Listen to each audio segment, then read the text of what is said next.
While my mother was fighting for her life in the hospital, my husband was nowhere to be found. He and his family had no intention of visiting. Instead, he sent me a text. Send me $15,000 for my sister's wedding and my mom's vacation. He thought I would break down and cry. I smiled, sent him $50, then I froze all his assets. The hospital corridor felt like a place where time had frozen.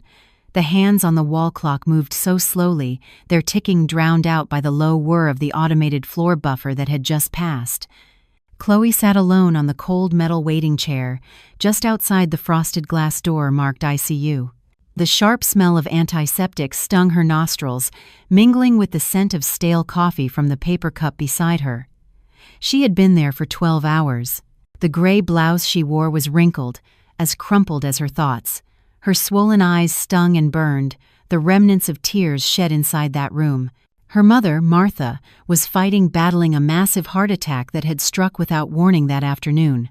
Chloe closed her eyes for a moment, trying to banish the image of her pale mother, lying still with tubes crisscrossing her body. The image kept returning. She remembered the panic of that afternoon when she found her mother on the kitchen floor, clutching her chest, her breath coming in ragged gasps. It was just the two of them in that house, Chloe's childhood home. She had screamed for an ambulance, her hands trembling violently as she dialed 911. She had followed the ambulance to the hospital alone. She had filled out the numerous admission forms alone, and she had listened to the doctor's grave explanation of her mother's critical condition alone.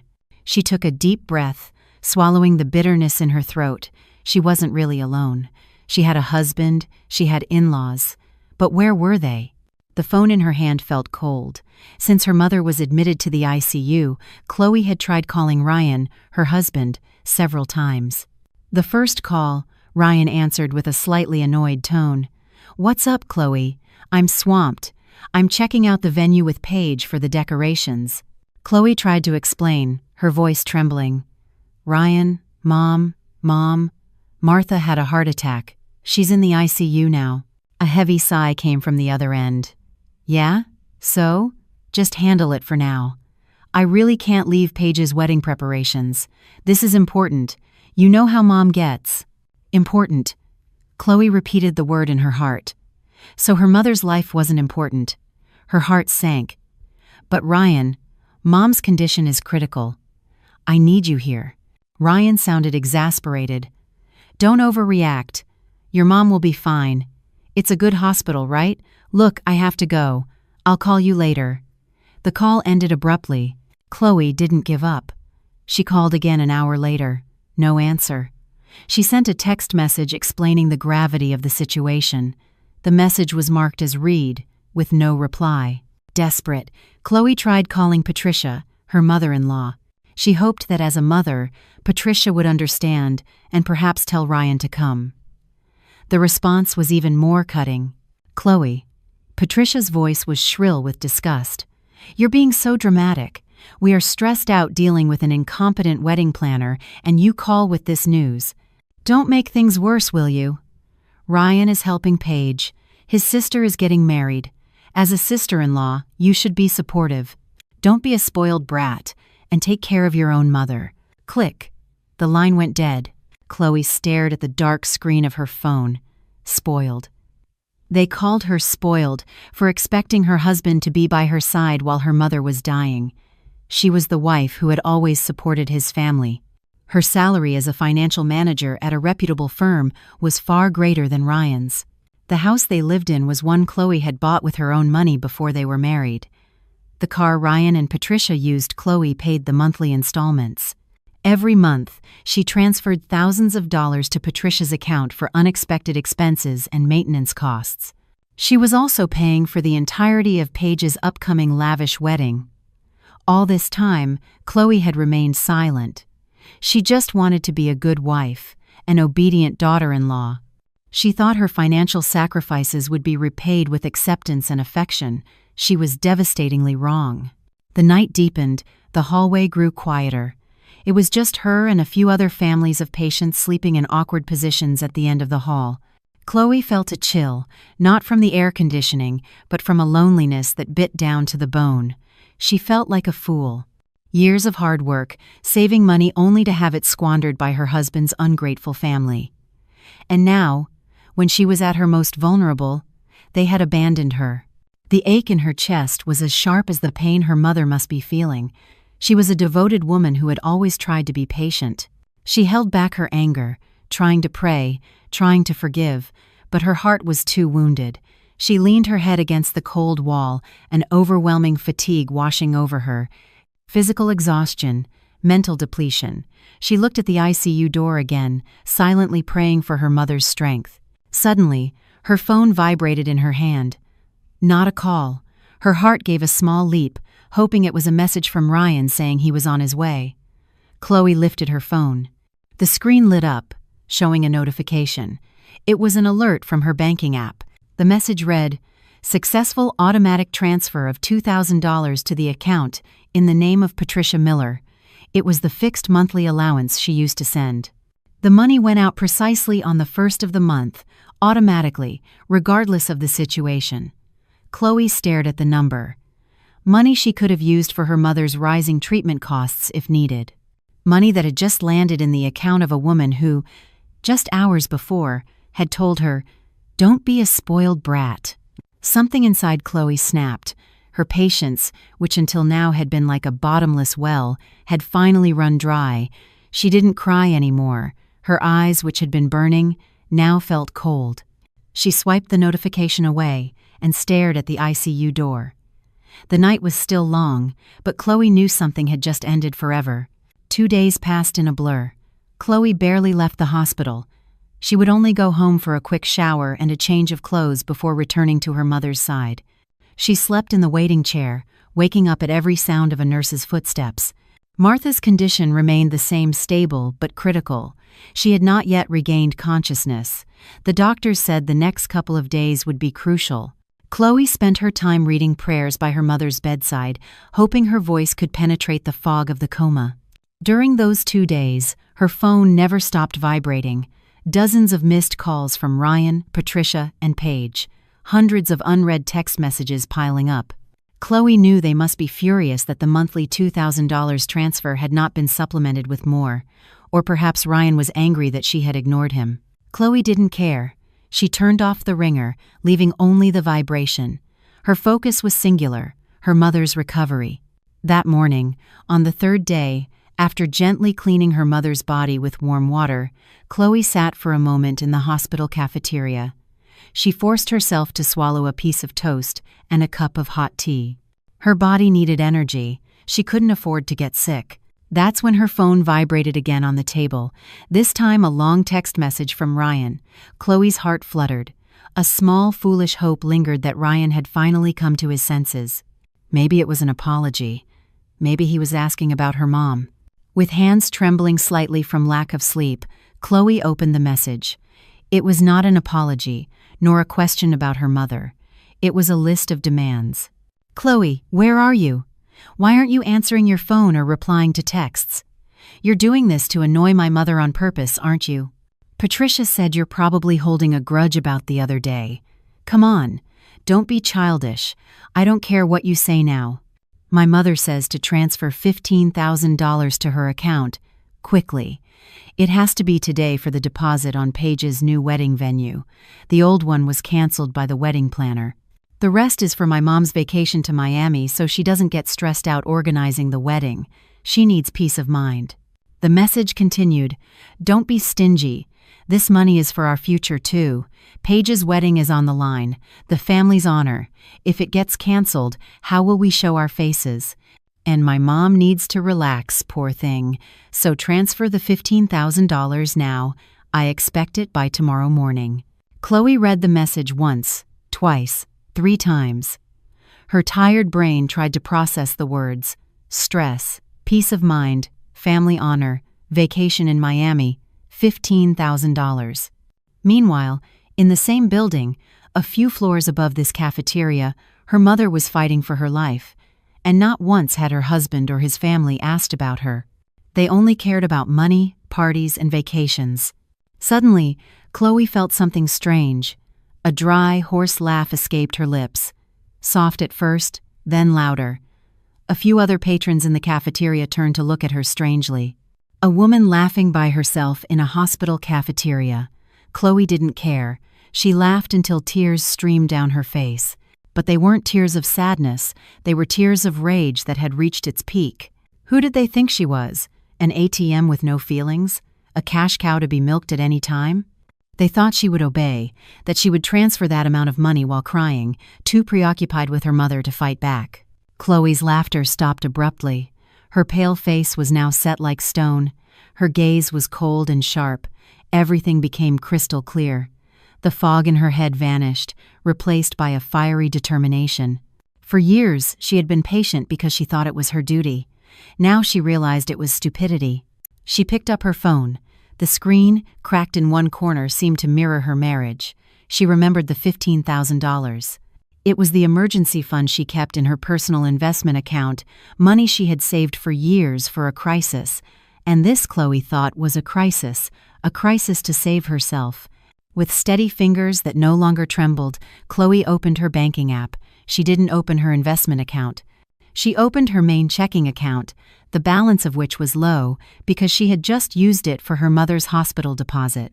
She tapped the transfer menu, entered Ryan's account number, a number she knew by heart. Then she typed in the amount. Not $15,000. She typed $50. Her finger hovered for a moment over the send button. This was it. This was her line in the sand. After she pressed this, there would be no going back. She would no longer be the obedient Chloe. She would no longer be the stupid Chloe. She pressed the button firmly. Transfer successful. Then she switched to her messaging app, opened Ryan's long message, scrolled down to the reply section, and typed a short, clear, and concise response. "Here's some cash for your data plan. Don't call me again." She hit send. The message delivered. 2 blue check marks. Read. Immediately, her phone rang violently. Ryan's name flashed on the screen. Chloe stared at the call, let it ring until it stopped. Then it immediately rang again. Her mother-in-law's name appeared. She let it ring. Then, Paige. She let it ring. Chloe pressed the silent switch on the side of her phone. Then, she searched for her lawyer's contact. The family lawyer who had handled her father's estate. There were many things to take care of. She smiled. A cold, calculating smile. A grand plan began to form in her mind. A plan to teach them a lesson. The explosion didn't take long. Less than 30 seconds after the message, "Here's some cash for your data plan," was sent. Chloe's phone screen lit up like a Christmas tree in a storm. Incoming call from Ryan. Chloe looked at her husband's smiling photo on the screen, a smile that now looked fake and repulsive. She let the call ring and ring and ring until it finally died and turned into a missed call notification. A minute later, a text message came through, this time filled with capital letters. "Are you serious? $50? Are you insulting me?" Chloe didn't reply. She was walking back to the ICU waiting area, her steps firm. Next message. "Transfer the $15,000 now." "I'm not kidding, Chloe. My mother is going to be livid." Then another call, this time from her mother-in-law. Chloe let it ring, followed by a call from Paige, which she also ignored. Her phone was vibrating nonstop in her hand. The vibration felt like a distant buzz of rage, but strangely, it didn't frighten her. It made her feel stronger. Voicemails started to come in. Chloe didn't need to listen to them to know their contents. She could imagine Patricia's shrill voice cursing her, calling her an ungrateful, stingy, disloyal wife, all the names she had, until now, only dared to say behind her back. She pictured Paige whining, probably blaming her if her dream wedding fell through, and Ryan, her husband. He was probably panicking, caught between the demands of his mother and sister, and now realizing his money source was fighting back. Chloe sat down again in the cold metal chair.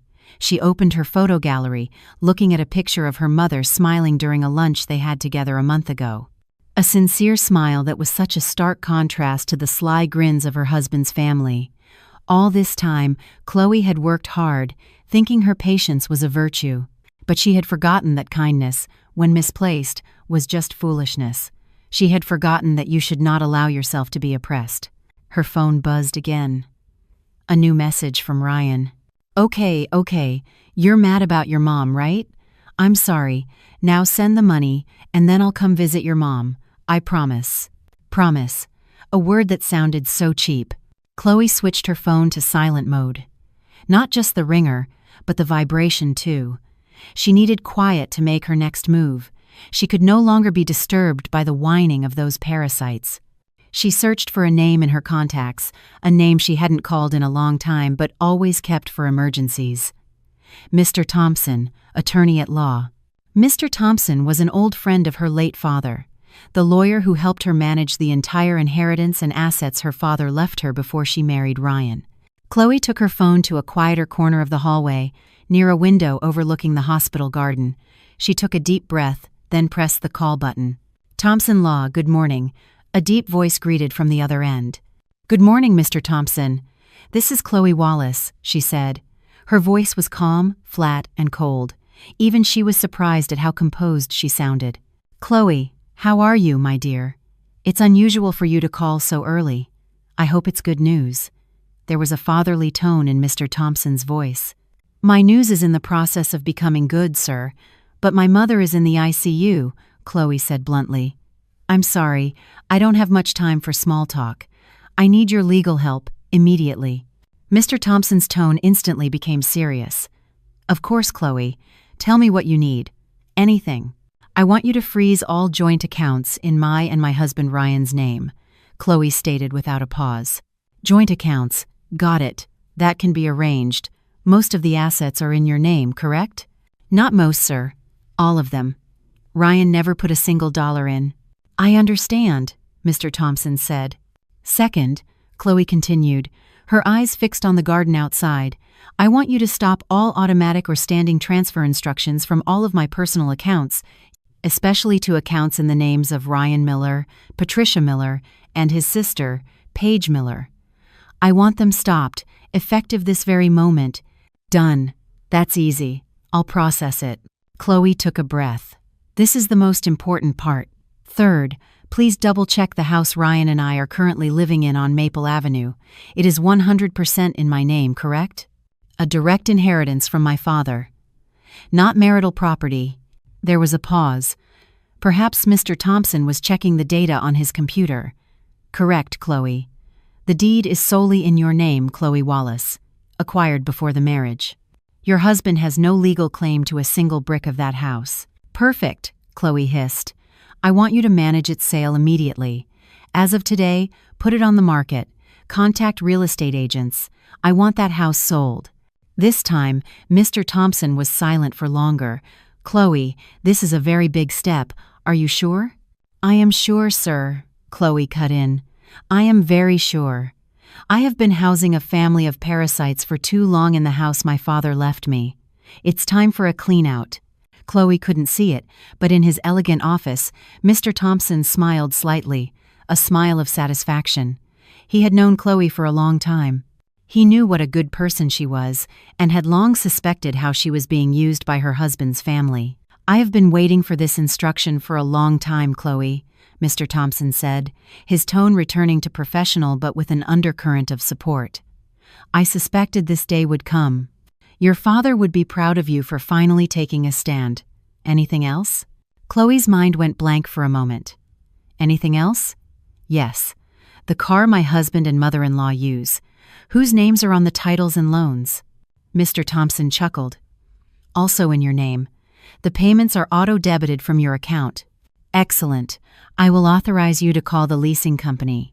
With the automatic payment suspension and a power of attorney from you, both cars can be repossessed within 2 days. Do it, sir, Chloe said. Do it all. I'll send the power of attorney to your email for a digital signature within 5 minutes, Mr. Thompson said. You take care of your mother, Chloe. Let me take care of this garbage. The call ended. Chloe felt the tension in her shoulders, held for years, finally begin to release. She returned to the waiting area, glancing at her phone. The screen was filled with notifications, dozens of unread messages, dozens of missed calls. They must be confused now, but they still didn't know the full extent of it. This was just the beginning. She remembered Ryan's message. $15,000 for a vacation. Chloe laughed softly. Yes, she had $15,000 in her investment account, the emergency fund, and she had a much better plan for that money. The $15,000 was Chloe's safety net. It was the result of her hard work, drops of sweat, and countless hours of overtime. She kept it in a separate investment account, never touching it. She always told herself, "This is for an emergency, for unexpected hospital bills, for a disaster." She never expected the disaster to come in the form of her own family's greed. And now, Ryan's shameless demand felt like a slap that woke her up. This was an emergency to save her sanity, her dignity, and her future. After speaking with Mr. Thompson, Chloe felt her focus sharpen again. She no longer felt like a cornered victim. She was a chess player who had just moved her queen into an attack position. She went back to sit by her mother's bedside. Martha was still asleep under the influence of sedatives, her breathing steady, assisted by a machine. Holding her mother's hand, warm but frail, Chloe felt herself drawing strength.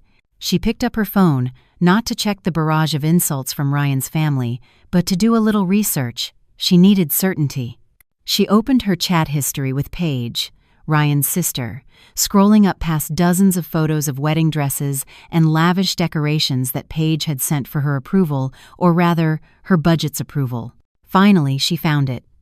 A PDF file with a proposal from a renowned wedding planner, Scarlet Rose Weddings. The contact number of the person in charge was also there. Chloe took a deep breath and dialed the number. "Good morning, Scarlet Rose Weddings," Renata speaking, a cheerful voice greeted. "Good morning, Renata. My name is Chloe Wallace. I'm Paige Miller's sister-in-law, the one who has been managing the wedding payments so far." The cheerfulness in Renata's voice dimmed slightly, replaced by a professional, cautious tone. "Oh, Miss Wallace, you're finally calling. I've been trying to contact Paige and Patricia since yesterday, but they're not responding. I'm so sorry, ma'am, but this is very urgent."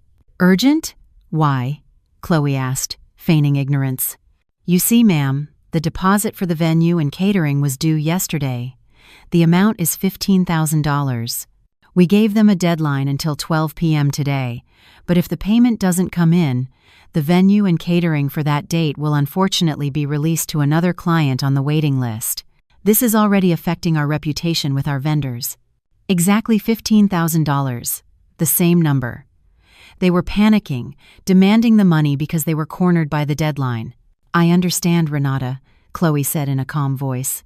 "Thank you very much for the information. So, will the transfer be coming, ma'am?" "I'll wait until noon," Renata urged. "I'll take care of it," Chloe replied ambiguously. "But please, don't tell Paige or Patricia that I called. Let this be my business." Chloe hung up. So the $15,000 was the blood money they were trying to leech from her to cover their debts. She could just let it go, let Paige's wedding be canceled, the venue lost, and let them be embarrassed. But that was too easy. It would only give them momentary shame. She wanted to teach them a lesson they would never forget, a lesson about priorities. She remembered something. She opened the laptop she always carried in her work bag and opened an old folder. There was an email exchange with her mother from about a year ago. Her mother had sent her a link to a website. "Chloe, look at this. The Children's Hope Foundation," her mother had written in the email. "They help with medical expenses for children with cancer from low-income families. How noble. If I ever have extra money, I would love to help them. The prayers of those children are surely answered." Her mother never had extra money, because every bit of comfort, every token of affection Chloe wanted to give her mother, was always diverted into the seemingly bottomless pockets of Patricia and Ryan. Chloe's eyes felt hot. Her mother, even in her simplicity, thought of others, while her mother-in-law, in her luxury, thought only of herself. Chloe opened the foundation's website.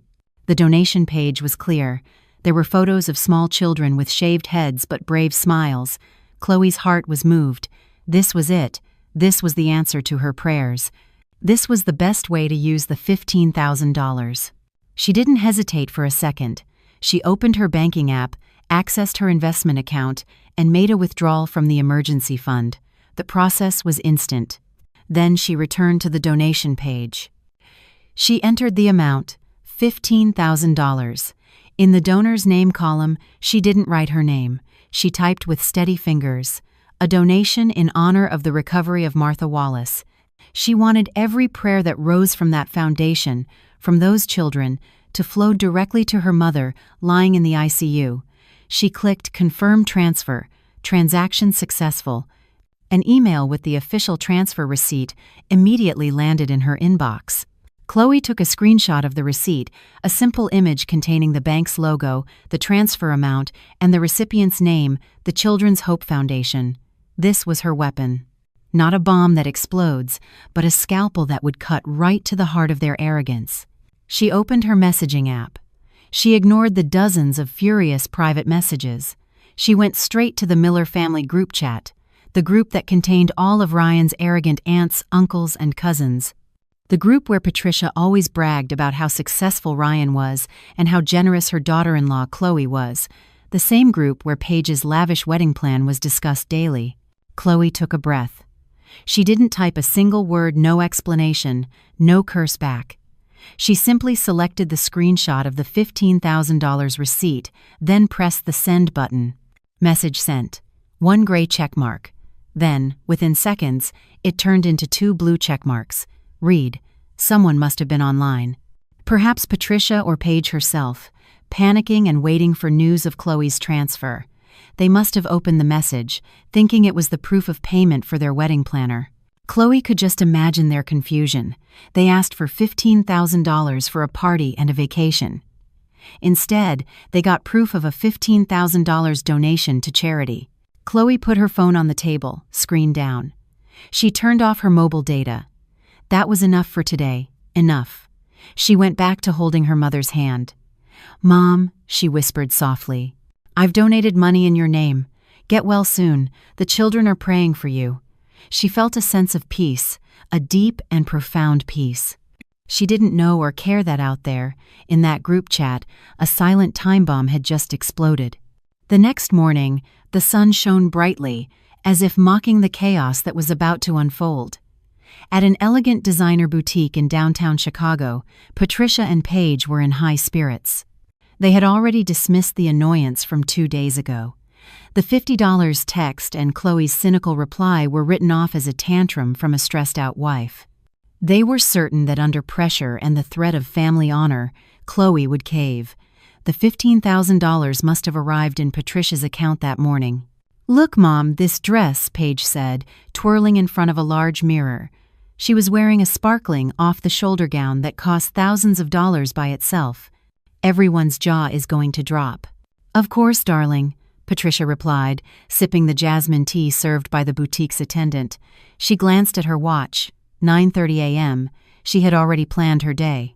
After paying the venue deposit, she would immediately wire the remaining few $1,000s to a travel agency for her luxurious Miami vacation. She could hardly wait.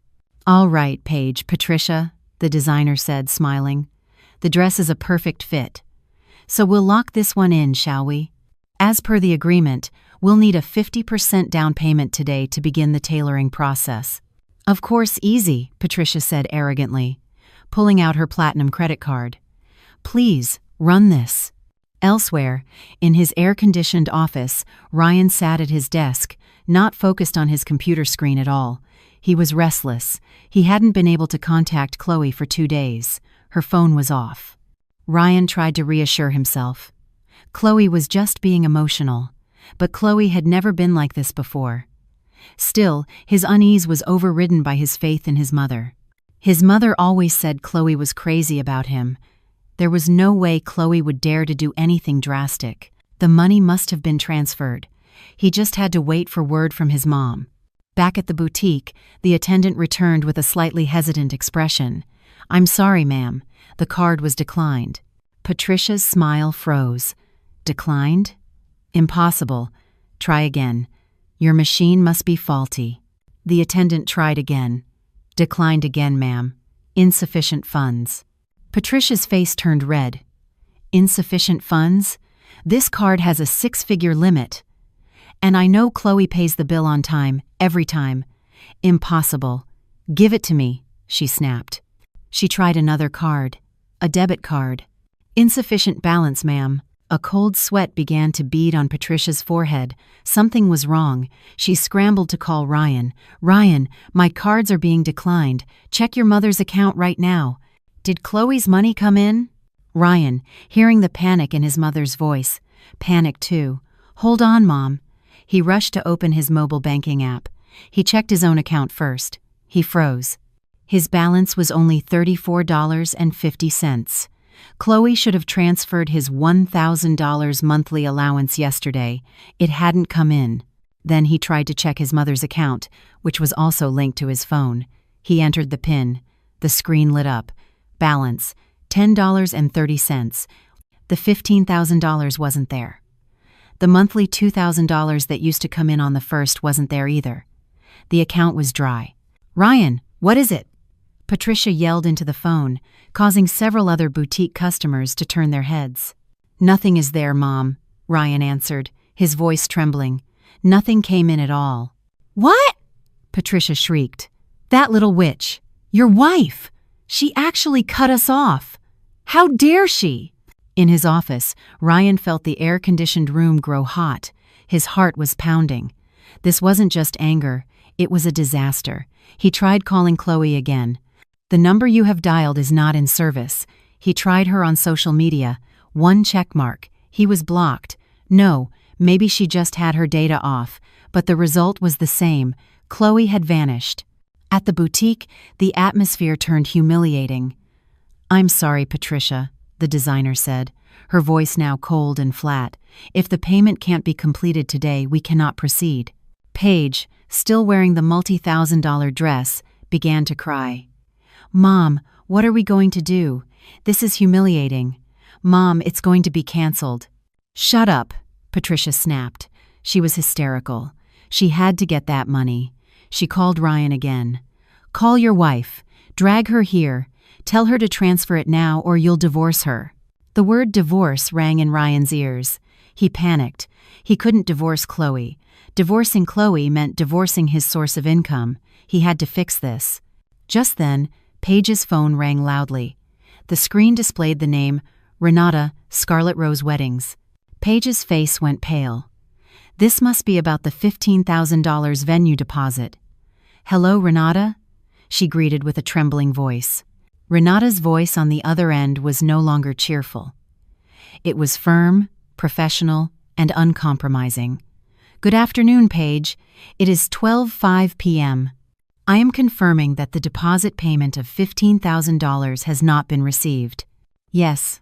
I'm sorry, Renata. There's just a little—" Renata cut her off. "No need, Paige. I am calling only to inform you. As per our agreement, since the payment deadline has passed, the venue booking, catering, and all vendors under your name for that date are now officially canceled." "Canceled?" Paige shrieked, her eyes wide with horror. "Correct. And one more thing," Renata continued, her voice sounding like a judge's gavel. "We just received a call from Miss Chloe Wallace's legal representative, a Mr. Thompson. He has officially informed us that Miss Wallace is withdrawing all financial backing for this event. So, that's that." Paige couldn't breathe. Renata went on. "Oh, and yes. The venue for your date has already been taken by another client on our waiting list. They just paid in full 5 minutes ago. Good day." The phone slipped from Paige's hand, landing on the thick boutique carpet with a soft thud. But to Patricia and Paige, that sound was like the explosion of a bomb that destroyed everything. "The wedding is canceled." Paige's shriek was the first thing to break the embarrassing silence in the boutique. Not a soft cry, but a high-pitched scream filled with rage and shame. "Canceled. It's all canceled. All because of Chloe." Patricia, her face already ashen, swayed on her feet. She grabbed the checkout counter to keep from falling. "What do you mean?" she hissed. Paige, with tears ruining her expensive makeup, screamed at her mother. "The wedding planner just called. Everything is canceled. Chloe's lawyer called them. She pulled all her money. We're ruined, Mom. Ruined." The boutique attendants and a few other clients who were choosing fabrics were now staring at them with a mixture of shock and amusement. This drama was too good to miss. The designer, who owned the boutique, gestured to a security guard. "I'm sorry, Patricia, Paige," she said in a cold tone. I believe your business here is finished. Please have Paige change and settle your problems outside. Thrown out. They were literally thrown out of the boutique. This was the height of humiliation for Patricia, a socialite who had always felt like a queen wherever she went. With heavy steps, Paige stormed into the changing room, slamming the door. Patricia was trembling with anger, shame, and panic all at once. While the drama at the boutique was just beginning, another drama was unfolding in the digital world. The Children's Hope Foundation, the organization Chloe had donated to, had a policy of transparency regarding all large donations. At exactly 11:30 a.m., their official social media account, which had tens of thousands of followers, posted a new update. It wasn't a simple thank you note. It was a beautifully designed digital poster with pictures of several smiling children with cancer, with large letters in the middle. A new hope has arrived. A prayer, a blessing. Below, the text read, "The entire family at the Children's Hope Foundation wishes to express our immense gratitude for the extraordinary donation we received today. A total of $15,000 has been donated by a noble individual who dedicated this donation to her mother's recovery. Thank you to the donor, in honor of the recovery of Martha Wallace. This donation will fully cover the chemotherapy treatment and living expenses for 10 of our little cancer fighters for the next 6 months. All of us here, along with the children, pray that Martha is soon lifted from her illness and granted full health. Amen." The post immediately exploded. Hundreds of likes and comments flooded in within minutes. Many typed amen to the prayer. And of course, the post appeared on the social media feeds of Patricia's socialite friends. They all followed each other and also followed several large foundation accounts to maintain their image. Simultaneously, the Miller family group chat, which had been silent after Chloe's screenshot, buzzed again. Ryan's aunt was the first to notice. She forwarded the foundation's post to the group. "My goodness, how noble," the aunt wrote. "Is this Chloe's mother Martha who was sick?" Another cousin of Ryan commented, "Wow, $15,000, exactly the same amount as in Chloe's screenshot yesterday, so she really donated it." Ryan's uncle chimed in, "Your daughter-in-law is amazing, Patricia.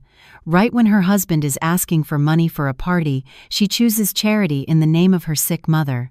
A devoted wife indeed." Patricia's phone, which she had just turned back on after leaving the boutique heartbroken, was flooded with these notifications. She opened the group chat. Her eyes widened as she read the incoming comments. The praise for Chloe felt like a fiery slap across her face. Then, private messages started pouring in from her social club friends. "Patricia, I saw the foundation's post. $15,000. My hat's off to your daughter-in-law. Hey, but I heard from the boutique staff that Paige's wedding was canceled. How is that possible? You guys didn't have the money but used it for a donation?" Another message came in. "Patricia, is it true Paige's wedding was called off because you didn't pay the planner? But how did your daughter-in-law donate $15,000? What's the story here?" Their ruin had become public consumption. Not only did they not get the money, not only did they lose the dream wedding, but now, in the public eye, they looked like a greedy family who tried to squeeze their pious daughter-in-law while her mother was dying and had failed spectacularly. Patricia's image, built over years as a respected socialite, was shattered in a single afternoon. Ryan, in his office, also saw the post. He was tagged by several coworkers. "Awesome, Ryan. Your wife donated $15,000. What a champ. Congrats. Hope your mother-in-law gets well soon." Ryan couldn't reply. He felt nauseous. He looked like a fool. The anger, shame, and panic now reached their peak. Patricia, Paige, and Ryan convened in the parking lot of the boutique. All three faces were grim and filled with hatred. "This can't be," Patricia hissed, her eyes red with fury. "That girl has humiliated us. We have to see her. We have to make her pay for all of this." "That's right," Ryan nodded, his ego as a husband and son completely shattered. He no longer cared about the money, he cared about his dignity, which had been trampled. "Let's go to the hospital now. We'll force her." "I'm coming," Paige screamed. "I'm going to rip that hair right out of her head."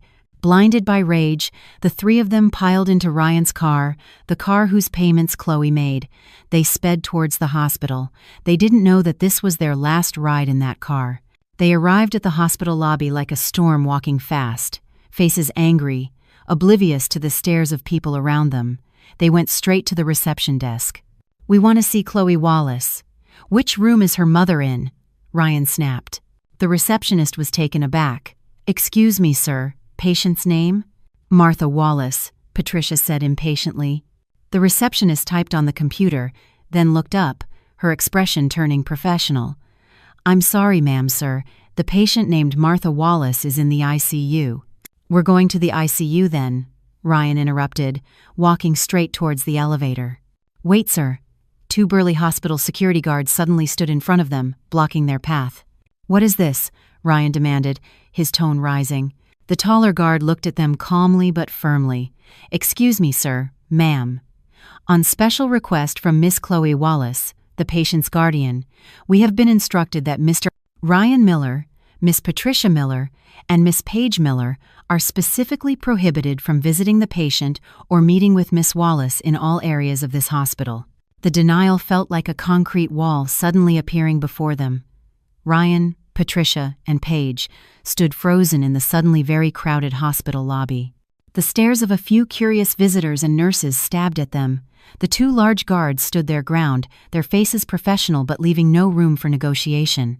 "You can't do this," Ryan stepped forward, trying to use the remnants of his authority. "I am her husband. Chloe is my wife. I have rights." The taller guard tilted his head slightly. "I'm sorry, sir. Your rights as a husband do not override the instructions of the patient's guardian. Miss Wallace specifically mentioned your name, this lady's name, and this young lady's name," he said, pointing to them one by one. "The order is clear. Unwanted guests with the potential to disturb the patient's peace." Every word felt like a slap. "Disturb the peace?" Patricia hissed, her face red with restrained rage. "We are her family. She's the one causing chaos." The second guard stepped in, his voice lower but more menacing. "I suggest you and your family leave the lobby now. If you cause a disturbance, we will be forced to call security." Patricia's dignity, already shattered, was now ground into dust, thrown out of a boutique, and now thrown out of a hospital. Paige, who had been standing frozen, began to sob. "Mom, let's go. This is humiliating," she whispered, tugging at her mother's sleeve. Ryan stared towards the ICU elevator, as if his gaze could pierce through the floors and find Chloe. There was hatred there, but also fear. He had just realized how powerful Chloe was, how dependent he was on the woman he had underestimated all this time. With heavy, shame-filled steps, the three of them turned around. They walked out of the air-conditioned lobby, back into the heat of the parking lot. The ride back in the car, Chloe's car, was silent and suffocating. No one spoke. Patricia stared out the window with a vacant look, her jaw clenched. Paige sobbed hysterically in the back seat. Ryan gripped the steering wheel so tightly his knuckles turned white. They had only one destination, home to Maple Avenue. They had to talk, to strategize. They had to figure out a way to persuade, threaten, or force Chloe to return everything to normal. As the car turned into their upscale residential complex, Ryan began to feel a little calmer. The house was their fortress. There he was the king, but that tranquility was shattered immediately. As the car approached their house, Ryan slammed on the brakes. A strange black sedan was parked in front of their gate, and two formal-looking men were standing in front of the wrought iron fence. One of them was pasting something large and white onto their gate. "Who is that?" Patricia snapped, her confusion immediately turning to alarm. Ryan didn't answer. He got out of the car, followed by Patricia and Paige. They approached. The man in the suit turned. "Excuse me, whose house is this?" Ryan asked in an aggressive tone, trying to intimidate. The man looked at Ryan calmly, then at the clipboard in his hand. "Are you Mr. Ryan Miller?" "Yes, that's me." "What's going on?" "Right. We are from the law firm of Thompson and Associates," the man said, handing a thick brown envelope to Ryan. "This is a formal notice for you, Miss Patricia Miller and Miss Paige Miller. And this," he pointed to the large paper he had just pasted on the gate, "is an official notice." Ryan ripped the envelope open brusquely. His hands trembled as he read the contents. The letter was written in stiff legal language, but the essence was clear. The house at 12 Maple Avenue is the sole property of Miss Chloe Wallace. Mr. Ryan Miller, Miss Patricia Miller, and Miss Paige Miller are no longer permitted to occupy said property. This property has been officially listed for sale through a real estate agent. You are given a period of 14 days from the date of this letter to vacate the premises and return all keys. Any attempt to damage the property or refuse to vacate will be met with criminal prosecution. Ryan read the last sentence over and over. Vacate the premises, 14 days. This was his house. Impossible! This is my house, Ryan shouted, crumpling the letter. I'm her husband. I'm sorry, sir, the man said, unfazed. The property deed is in Miss Wallace's name, obtained before the marriage. It is her sole and separate property. We are just carrying out our duty. Beside him, Patricia was reading the large letters on the paper stuck to the gate. The text was printed in bold and all caps. This property is for sale under legal supervision, no trespassing. Below was Mr. Thompson's phone number. No, it can't be, Patricia swayed, grabbing onto the gate post. Neighbors taking their afternoon stroll began to look. Some even stopped and whispered. Chloe? Patricia screamed, losing control. Chloe is crazy. She's kicking us out. Ryan was still paralyzed by the notice. His brain couldn't process the reality. He had just lost his home. It was then that a loud diesel engine rumble was heard approaching from the end of the street. A large yellow tow truck slowed down and stopped right behind Ryan's car. Behind it, 2 motorcycles ridden by men in leather jackets pulled up. Repo men. A hard-faced man got out of the tow truck. He walked towards Ryan. Excuse me, is this the silver sedan, make and model, license plate number? Ryan, still dazed, just nodded. The man showed a repossession order. We are from the leasing company. The owner, a Miss Chloe Wallace, has unilaterally stopped the installment payments for this vehicle. As per the contract, we have been ordered to repossess it. Please hand over the keys immediately, sir. Ryan looked at the letter, then at his car, then at the hard-faced man. It just clicked. Of course, this car, the car he was always so proud to show off to his friends, the car he used to take his mother shopping, wasn't his either. It was Chloe's. Wait, Ryan said in a panic. This is a misunderstanding. I'll pay. Sorry, sir. The order is to seize the vehicle, not to collect payment. The keys, if you please. The man was impatient. This is my car. Get lost, Ryan shouted. The man signaled to his 2 friends on the motorcycles. They got off, both burly. The atmosphere became tense. Are you going to hand them over, or are we going to take them by force? The repo man said flatly. Paige screamed in fear. Patricia was speechless, her face ashen. Ryan trembled. He looked left at the man from the law firm. He looked right at the repo men. In front of him, on the gate of his house, was a for sale sign. They were cornered. They had completely and utterly lost. With trembling hands, Ryan fumbled in his pocket. He threw the car keys on the ground. Take them, he hissed, his voice breaking with rage and shame. The repo man picked up the keys. Thank you for your cooperation. He got into the car, started it, and drove it onto the tow truck. The man from the law firm nodded. Our job here is done. Good day. He got into his car and left. The tow truck started its engine and slowly pulled away, taking Ryan's car with it. Ryan, Patricia, and Paige were now left standing on the side of the road, in front of the house that was no longer theirs, with no car, no money, and worst of all, with dozens of pairs of neighbors' eyes watching their afternoon drama unfold. They had lost everything in less than 3 hours. The sun was beginning to set, casting a beautiful golden-orange color across the sky. But for Ryan, Patricia, and Paige, that light felt like a mockery. They were still standing on the sidewalk in front of the house that now felt alien. The gate was locked, and the for sale sign seemed to laugh at them. Some neighbors who had previously only whispered now dared to come out, pretending to water their plants or clean their cars when they were clearly watching them. Let's go inside, Ryan hissed, pushing the gate, but it was locked solid. He remembered Chloe must have told Mr. Thompson to have the locks changed or to activate a digital lock that only she could access. "So what do we do?" Paige cried hysterically. "Are we going to sleep on the street? Ryan, do something. You're her husband." "Shut up," Ryan snapped, venting his frustration. "You think this is easy?" Patricia, who had been silent until now, began to move. Her pale face was now filled with a cold rage. "We can't stand here. It's humiliating," she said in a low voice. "Let's go." "Go where?" Ryan asked, confused. "We don't have a car. We don't have any money." "Call," Patricia said. "Call relatives. Call your Aunt Susan. Call your uncle. Ask them to pick us up." Ryan hesitated. Since he had successfully married Chloe, his family had kept their distance from other relatives. Patricia had always felt superior, but now he had no choice. He took out his phone, opened his contacts, and called his uncle. The call was answered. "Hey, Ryan. What's up?" "Hi, Uncle. Sorry to bother you. Could you please?"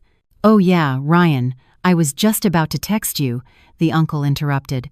"I saw the foundation's post. That's incredible. Your wife Chloe is amazing. $15,000. She donated it in her mother's name. And I heard from the group chat that you guys needed money for Paige's wedding. Wow, Chloe is really a devoted wife. She prioritizes her mother and charity. You're a lucky man. My best to her." Ryan was silent. The news had spread faster than fire. His uncle was congratulating him, but it felt like a punch to the gut. "Ryan? Hello? Why are you quiet?" "Yeah, Uncle. Look, we're having a little trouble on the road. Could you please?" "Oh, sorry, Ryan. I'm out of town on business. Maybe some other time.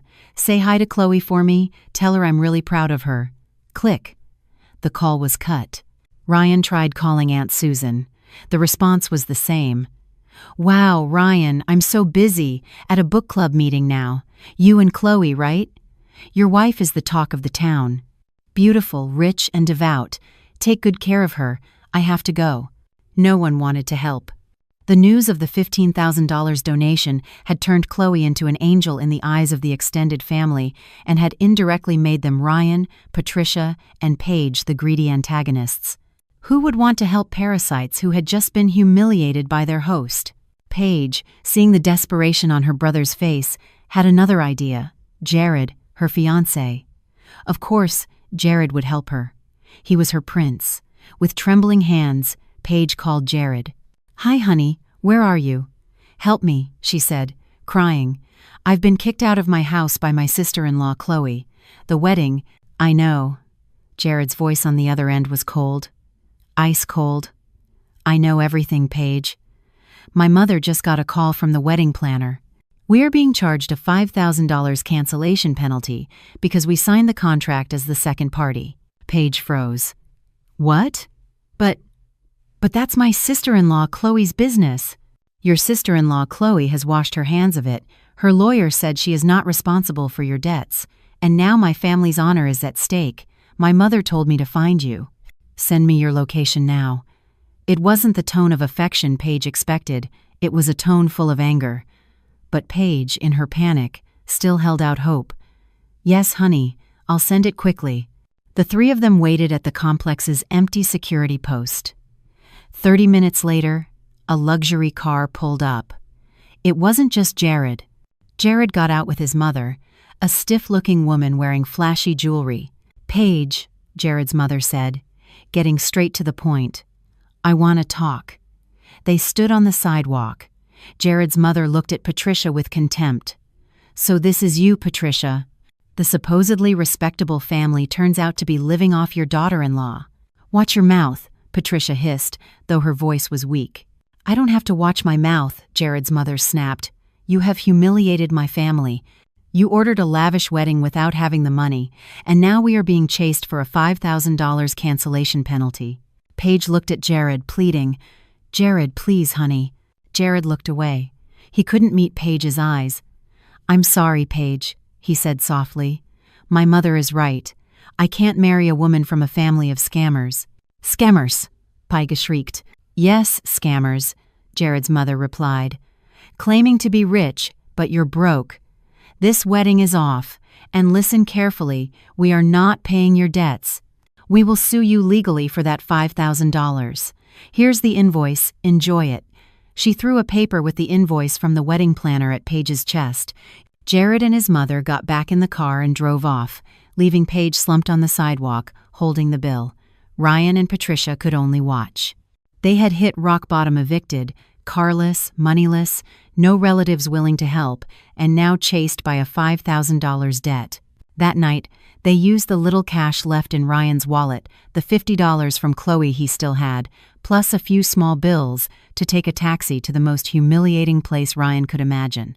A small rental room in a cramped apartment building on the outskirts of the city, a place he had rented when he was a poor student before meeting Chloe. The place was cramped, stuffy, and smelled of sewage. There was only one room, a dirty bathroom, and a small kitchenette. This was their new reality. The next morning, Ryan, with the remnants of his dignity, tried to go to his office. He took a bus, borrowing money from a neighbor. He arrived at the lobby of his sleek office building. When he swiped his access card, the turnstile didn't move. Red light. Access denied. He called HR. "Mr. Miller."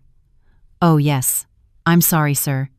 Due to company restructuring and a review of your performance, we have been forced to terminate your employment, effective today. The termination letter will be sent to your email." Restructuring. Ryan knew it was a lie. This company was a business partner of Chloe's family company. A single call from Chloe or her lawyer was enough to destroy him. He walked back to the rental room in the middle of the day. Patricia and Paige were sitting on the floor, staring blankly. "How did it go?" Patricia asked. Ryan just shook his head and threw himself on the thin mattress. "It's over."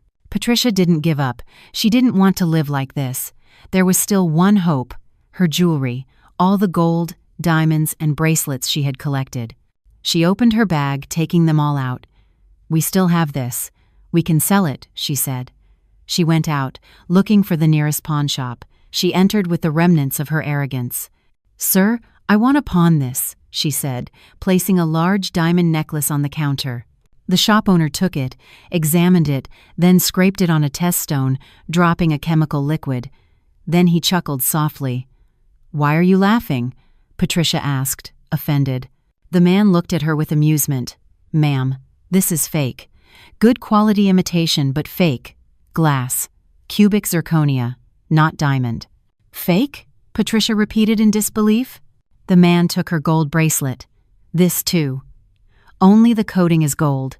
Inside is brass." He checked all of Patricia's jewelry. "Nothing is real, ma'am. It's all fake." Patricia was speechless. She remembered most of this jewelry had been bought by Ryan, bought with Chloe's money. Ryan or Chloe had been giving her fake things all this time. All her pride, a sham. The shop owner looked at her with pity mixed with amusement. "If you sell it by weight at the flea market, the most you'll get is $50, ma'am." Patricia felt her legs weaken. She was being mocked by a pawn shop owner in a rundown neighborhood. This was karma. This was the end of everything. It had been a week since the storm, a week since Chloe froze accounts, stopped transfers, and sent the donation receipt that rocked her husband's family. Inside the ICU room, time moved differently. Chloe no longer thought about them. Her phone was now clean. She had changed her number, giving it only to Mr. Thompson and a few of her mother's close relatives. Her focus was 100% on the woman lying in the hospital bed. Every morning, she would read prayers into her mother's ear. Every afternoon, she would tell her good things, as if her mother could hear. She told her about the $15,000 donation. "Mom," she whispered one afternoon while wiping her mother's arm with a warm towel, "I donated the money in your name to the Children's Cancer Foundation, just like you wanted. There are 10 children who can get treatment because of you. They are all praying for you. They say, 'Get well soon, Martha.' You have to wake up. You have to hear their prayers." She said it over and over, every day like a mantra. She was planting hope not only for her mother but for herself. And that morning, a miracle happened.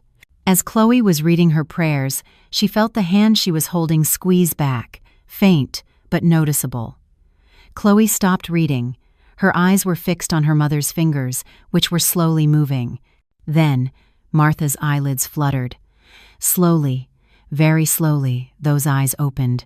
Her gaze was blurry, trying to focus. "Mom," Chloe's voice trembled. Martha's eyes finally rested on her daughter's face.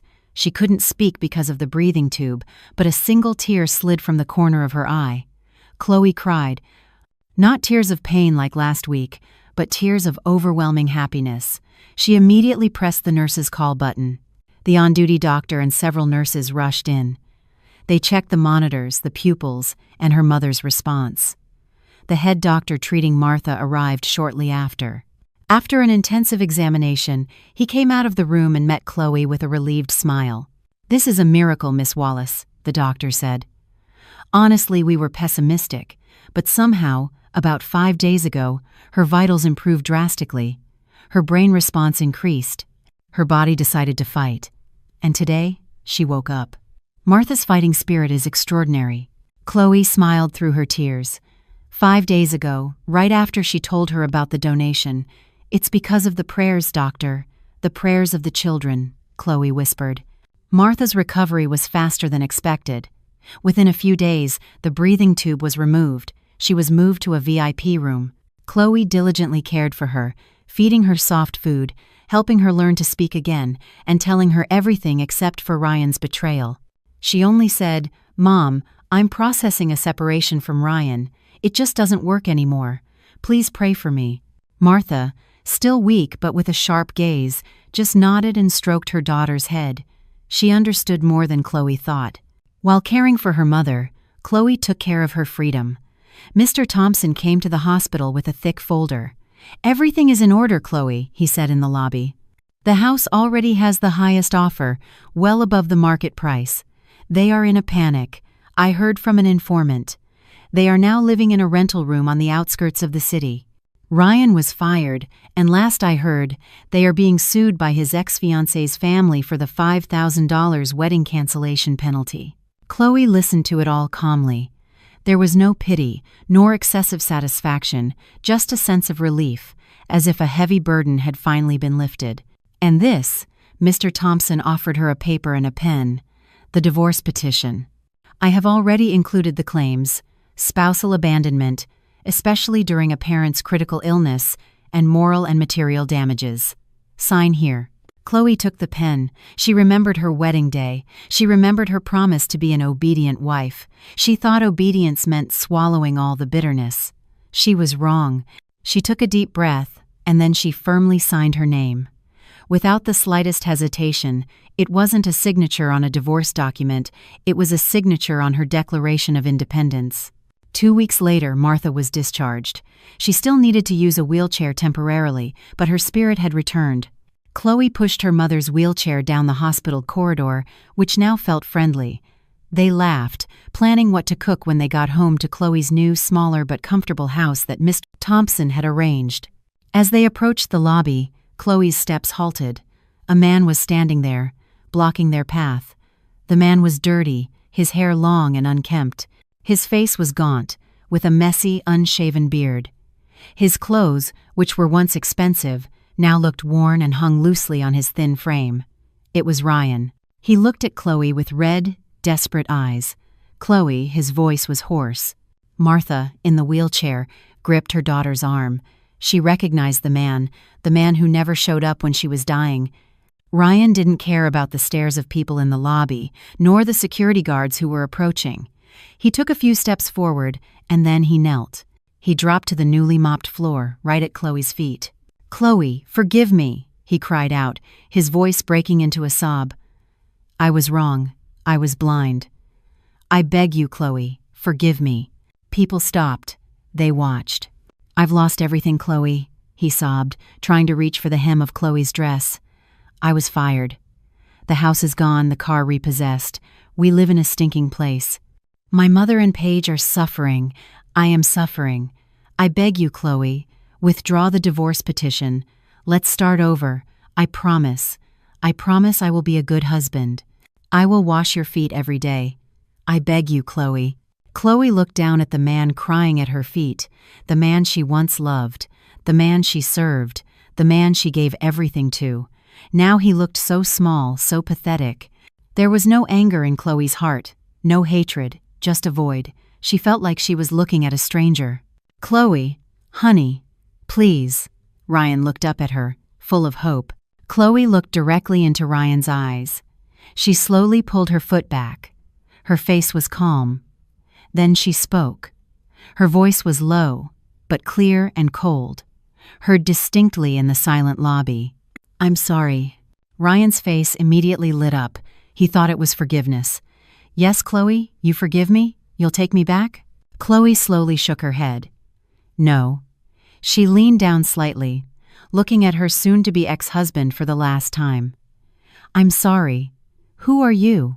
Ryan froze. Those words, sharper than a knife, colder than ice, hit him squarely. Chloe didn't wait for a response. She straightened up.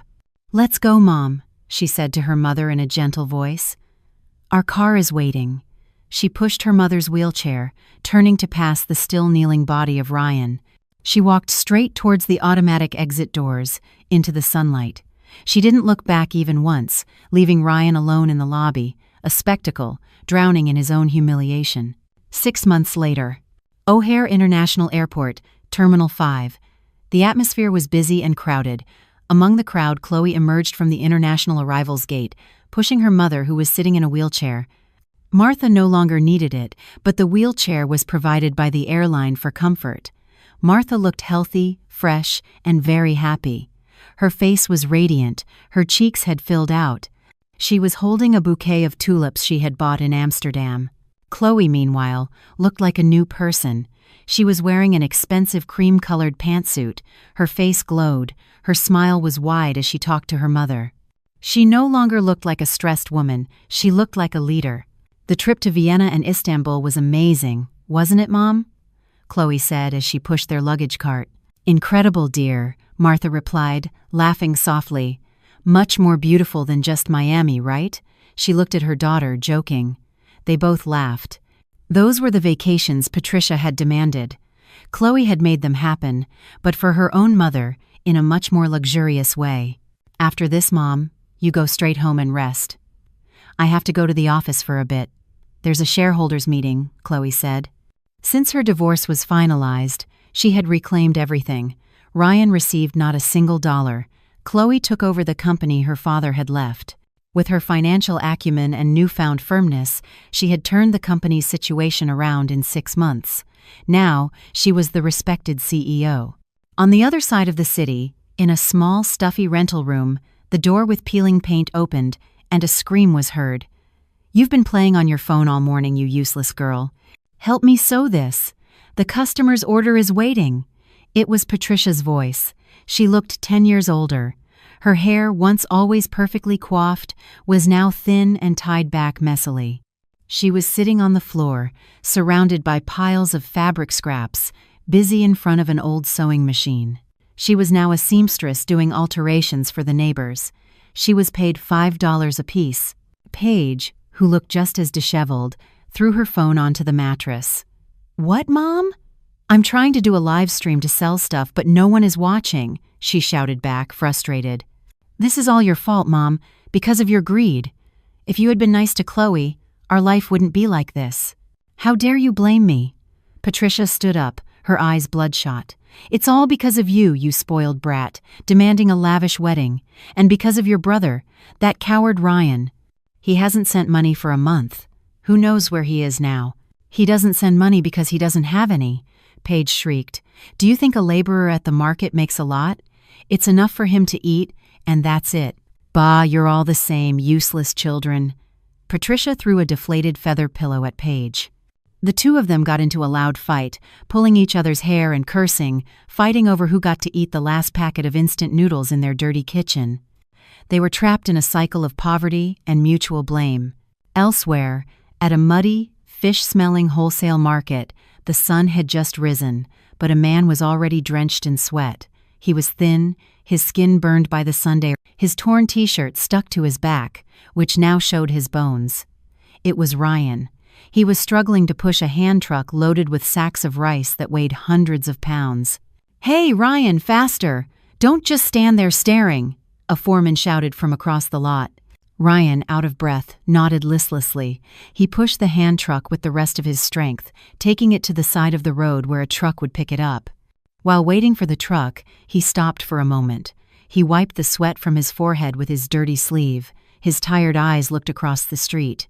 There, on top of a building, a giant video screen was broadcasting a live morning awards show. And the Young Philanthropist of the Year award is presented to... The camera focused on a woman walking up to the stage.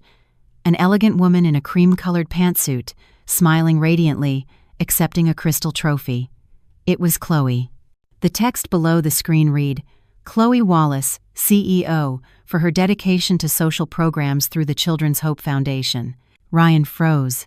His heart felt like it was being squeezed. The hand truck in front of him felt heavier. He stared at Chloe's face on the giant screen, the face he had wasted. A face that was now so bright, so happy, and so far beyond his reach. He was a dirty market laborer, and that woman was a star. Just then, a gleaming black luxury car pulled up at the traffic light right next to Ryan. The car's windows were tinted dark. Ryan couldn't see inside. Inside the car, Chloe had just hung up the phone with her mother. "Yes, Mom, I'm on my way to the office now. Please rest." She put down the phone and glanced out the window. She looked towards the market, at the crowd, at the laborers working. She didn't see Ryan specifically, she just saw an everyday scene. Then she smiled softly, a smile of satisfaction, not from seeing anyone suffering, but because she was grateful for her life now. She had passed through the storm and found her rainbow. The light turned green. The luxury car glided smoothly on the asphalt, turning sharply away from the market, carrying her towards the skyscrapers where her office was located. On the sidewalk, Ryan was still frozen, staring at the video screen. The honk of the truck behind him startled him. "Hey, move it! You're blocking the road!" Ryan flinched. He bowed his head low, hiding his face full of sweat and tears of regret. He gripped the handle of his hand truck again, and with what little strength he had left, he pushed his karma under the morning sundae.